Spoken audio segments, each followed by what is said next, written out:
Breaking news. The United States has deployed a small team of troops to Nigeria.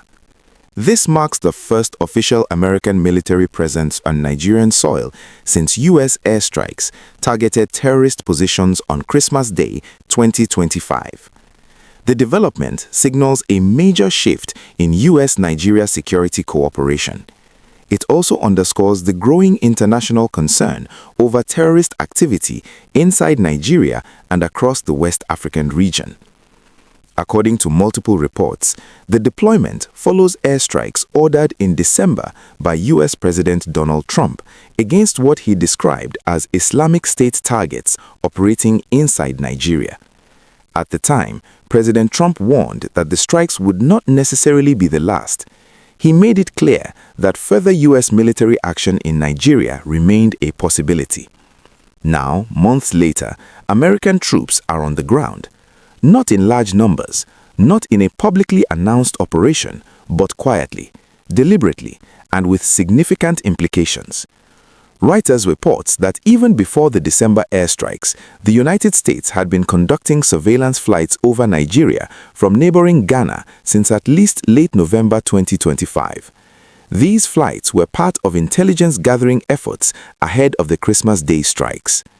This means U.S. involvement did not begin with bombs. It began with eyes in the sky. It began with monitoring. It began with planning. And now it has moved to physical presence. The deployment follows an agreement between the federal government of Nigeria and Washington to deepen cooperation against growing terrorist threats in West Africa. That cooperation has now entered a new phase. Confirming the development during a press briefing on Tuesday, the head of U.S. Africa Command, General Dagvin R.M. Anderson, acknowledged that a small U.S. team is now operating in Nigeria. He described the deployment as part of increased collaboration between both nations. In his words, this collaboration has led to the inclusion of a small U.S. team that brings what he called unique capabilities from the United States. Those capabilities, he said, will support Nigeria's counter-terrorism efforts. However, critical details were not disclosed. The general did not reveal the size of the team. He did not reveal their location. He did not reveal their specific mission. Nigeria's Defense Minister, Christopher Musa, also confirmed the presence of American personnel in the country, but, like his U.S. counterpart, he declined to provide further details. No numbers, no operational scope, no timelines. This lack of information has raised questions. Why the secrecy? Why now? And how serious is the threat that prompted this move? Security sources cited by Reuters say the American team is likely involved in intelligence gathering and in assisting Nigerian forces with identifying and targeting extremist groups. These groups reportedly include Boko Haram and the Islamic State West Africa province, known as ISWAP. Both groups have a long history of deadly attacks. Both groups have carried out mass killings. Both groups have kidnapped thousands. Both groups have destabilized entire communities, and both groups remain active despite years of military operations. This deployment, therefore, is not symbolic. It is operational. It is strategic, and it suggests that existing efforts have not been sufficient to fully contain the threat. Nigeria has battled insurgency for more than a decade. Entire towns have been overrun in the past. Thousands of civilians have been killed. Millions have been displaced. Security forces have suffered heavy casualties.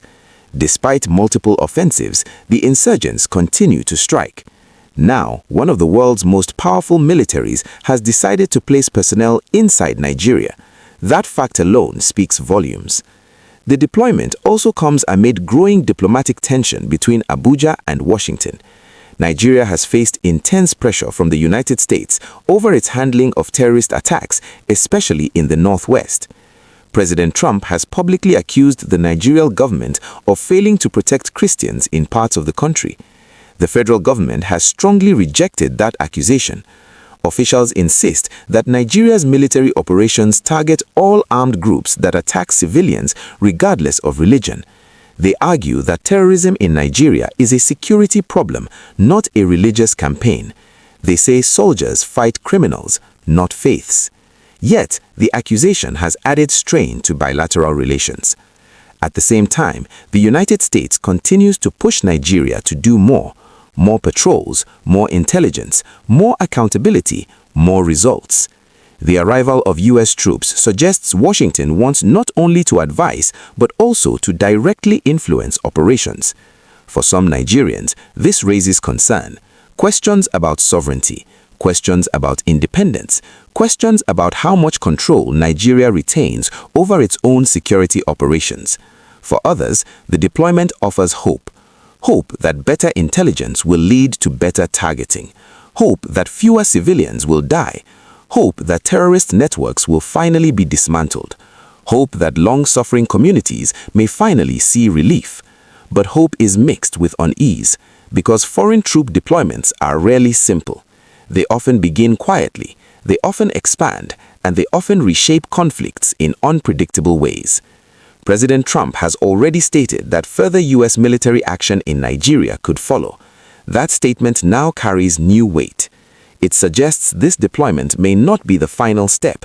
It may be the first step, a stepping stone towards deeper involvement or broader operations or expanded missions. The United States has a long history of counter-terrorism operations across Africa, from Somalia to Libya to Niger to Mali. In many cases, U.S. involvement began with training and intelligence. In some cases, it later expanded to direct combat roles.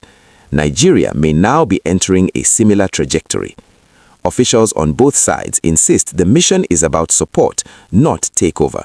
Support for Nigerian forces, support for Nigerian strategy, support for Nigerian leadership. But the presence of foreign troops always changes the equation. It introduces new dynamics, new risks, new calculations. For Nigeria's military, the benefits could be significant. Access to advanced surveillance technology, access to real-time intelligence, access to precision targeting assistance, access to specialized counter-terrorism expertise. These are resources that can dramatically improve battlefield effectiveness. For terrorist groups, the message is also clear. Their activities have drawn international attention. They are no longer viewed as only Nigeria's problem. They are now viewed as a regional and global security concern. That could increase pressure on them, but it could also push them to escalate attacks, to prove relevance, to demonstrate strength, to retaliate. Security analysts warn that whenever foreign forces enter a conflict zone, there is often a short-term spike in violence. Militant groups may attempt high-profile attacks. They may target civilians. They may target security forces, all to send a message. This means Nigeria could be entering a particularly volatile period. At the heart of all this are ordinary Nigerians, people who wake up every day uncertain whether their village will be attacked, people who travel roads fearing ambush, people who send children to school praying they return home. For them, geopolitics is not abstract, it is lived reality. It is fear, it is grief, it is resilience. The federal government maintains that it remains in control of security operations. Officials say Nigerian forces will continue to lead. They stress that U.S. personnel are only present to support. They insist there is no loss of sovereignty, no foreign command over Nigerian troops, no occupation. Yet, details remain scarce. And in security matters, lack of clarity breeds speculation. Speculation breeds rumors. Rumors breed anxiety. This is why transparency will matter in the coming weeks. Nigerians will want to know, how many U.S. troops are in the country? Where are they stationed? What exactly are they doing? How long will they stay? Under what legal framework are they operating? These questions will not go away. Meanwhile, international observers are watching closely. West Africa has experienced a surge in military coups in recent years. Several countries in the region are under military rule. Insurgency is spreading. Criminal networks are expanding. Borders are porous. Nigeria, as the region's largest economy and most populous nation, is seen as a key anchor of stability. Any sign that Nigeria is struggling to contain insecurity raises alarm bells globally. The U.S. deployment reflects that concern. It reflects the belief that Nigeria's stability matters beyond its borders. As of now, both governments are presenting the move as a cooperative step, a technical partnership, a targeted response, not an intervention. but history shows that such lines can blur over time. For now, what is certain is this: U.S. troops are in Nigeria. They are working with Nigerian forces. They are focused on counter-terrorism. They arrived quietly. They are operating discreetly, and their presence marks a new chapter in Nigeria's long fight against insurgency. President Trump has left the door open for more action. Nigerian authorities say they remain committed to defeating all armed groups attacking civilians. The battlefield is shifting, the alliances are deepening, the stakes are rising. This is not just another security update, it is a strategic turning point. We will continue to monitor this developing story, and we will bring you verified updates as they emerge.